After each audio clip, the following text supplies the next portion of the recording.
Have you ever wondered how I got to be travelling Australia with Minnie?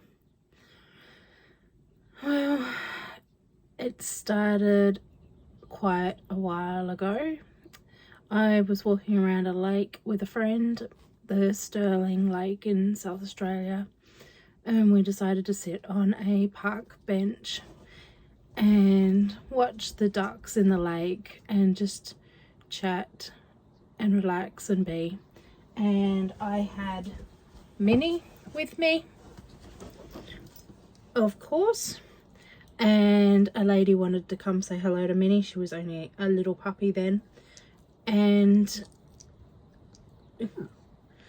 we got to be talking, and I don't know how it came up, but she mentioned this Facebook group that she was part of that was all solo women travellers, and she told me the name of the group, and I joined it right there and then, and I couldn't wait to get home and start looking through it.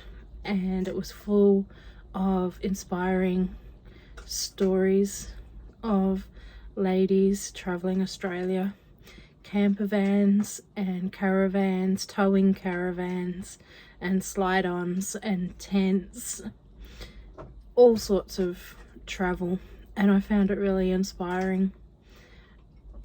And I started looking into a camper van myself, started doing lots of research. I love doing research, and I ended up with a Hyundai iLoad that was a tradies van, and I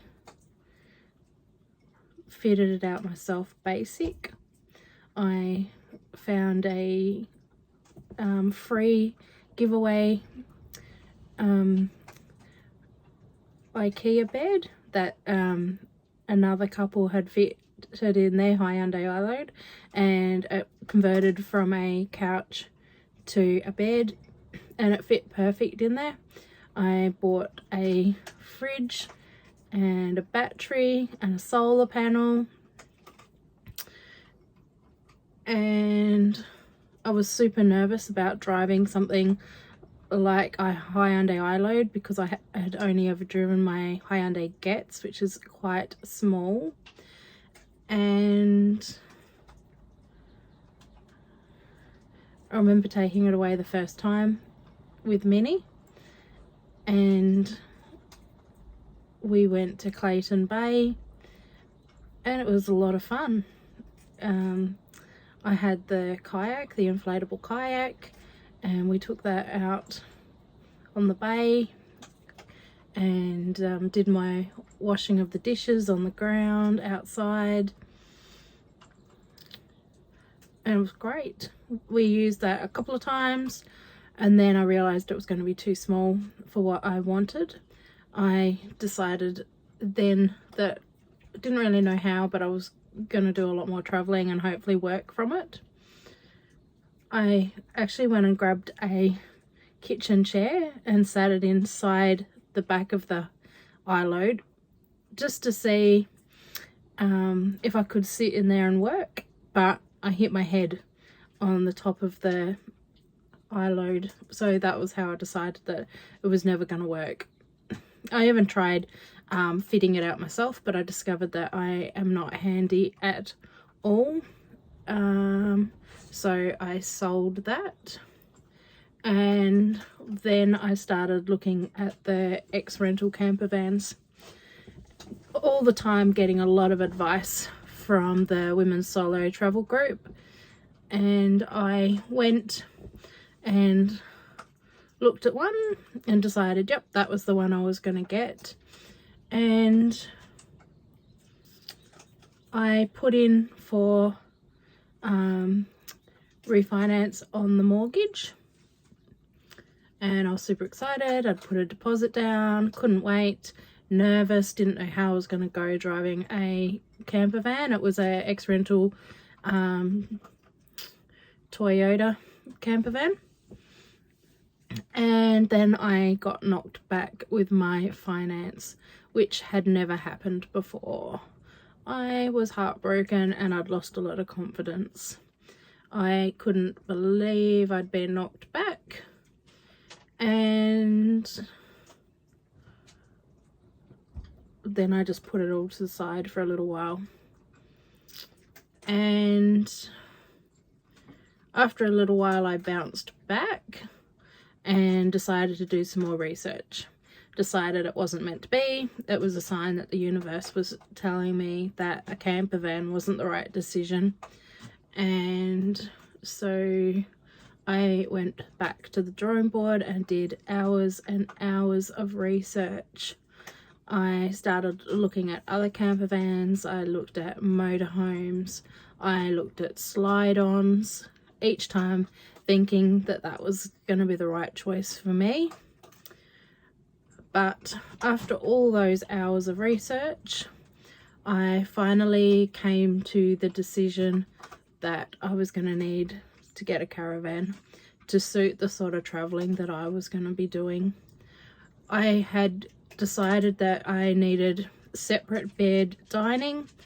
I didn't want to be pulling the bed down each day to make a table to sit at for work.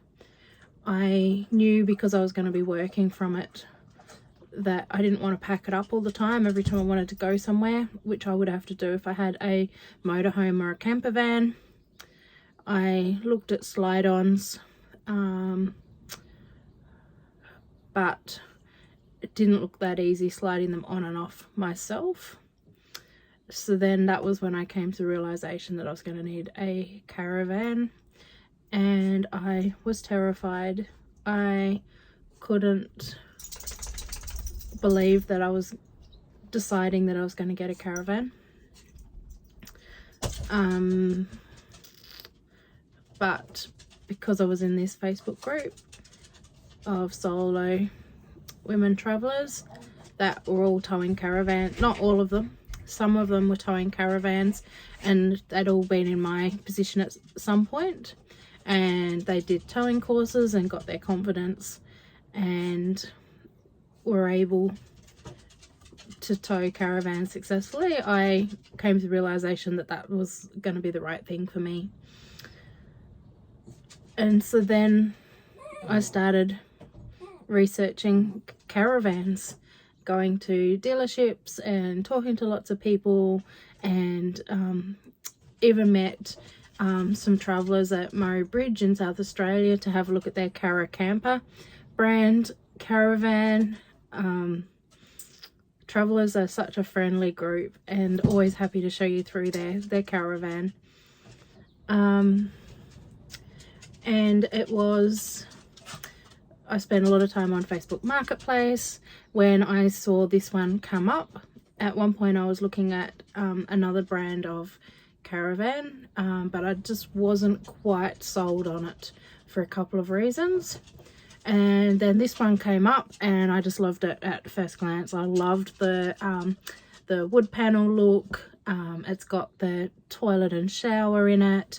That was another thing that I really wanted or needed. It's got separate beds, separate dining, and it was small. It's about 15 feet. This Adria caravan I ended up with, 402 PH is the model. And I think that's where we will leave the story. I'm going to do another video on the steps I took to getting on the road. There was a lot of steps, from renting my place out to giving away all my possessions. A lot goes into getting on the road. Thank you for listening. This is Minnie and Me on the road.